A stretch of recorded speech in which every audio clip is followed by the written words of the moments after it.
Hi, ഇന്നൊരു ride പോകാൻ വിചാരിച്ചു.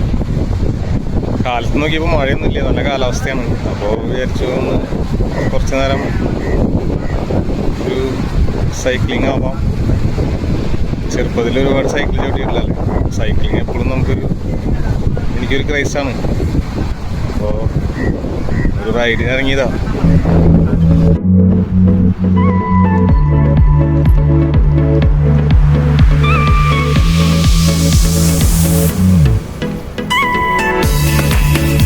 ചെന്നൈ പോണ്ടിച്ചേരി ECR റോഡിലാണുള്ളത്. നല്ല വിശാലമായ റോഡാണ്. ഇതിൽ റൈഡ് ചെയ്യാൻ നല്ല സുഖമാണ്. വണ്ടികളെല്ലാം വളരെ ഫാസ്റ്റായിട്ട് വരും, ശ്രദ്ധിച്ചു വേണം പോകാനായിട്ട്. ഹായ്, ചെന്നൈ ടു മഹാബലിപുരം 65 കിലോമീറ്ററാണുള്ളത്. ഏകദേശം ഒരു 10:30 അവിടെ നിന്ന് സ്റ്റാർട്ട് ചെയ്തത്. അപ്പോൾ ഒരു 2:30 ആകുമ്പോഴേക്കും അവിടെ എത്താൻ പറ്റും. ഒരു 4 മണിക്കൂറിൽ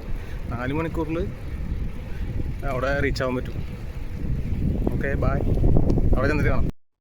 ചെന്നൈയിൽ നിന്ന് റൈഡ് സ്റ്റാർട്ട് ചെയ്തപ്പോൾ ഒരു ക്ലൗഡി ആയിട്ടുള്ള ക്ലൈമറ്റ് ആയിരുന്നു. അപ്പോൾ ഞാൻ വിചാരിച്ചു അങ്ങനെ തന്നെ ആയിരിക്കുന്നു. ഇപ്പോൾ നല്ല വെയിലാണ്, അത്യാവശ്യം നല്ല രീതിയിലുള്ള വെയിലുണ്ട്. കുഴപ്പമില്ല, എന്നാലും അങ്ങനെ വലിയ ക്ഷീണം തോന്നുന്നില്ല. നമ്മളിപ്പോൾ ഏകദേശം ഒരു 14 കിലോമീറ്റർ കഴിഞ്ഞാൽ നമ്മൾ ഉദ്ദേശിച്ച ഡെസ്റ്റിനേഷനിൽ എത്തും. അപ്പോൾ കാണാം.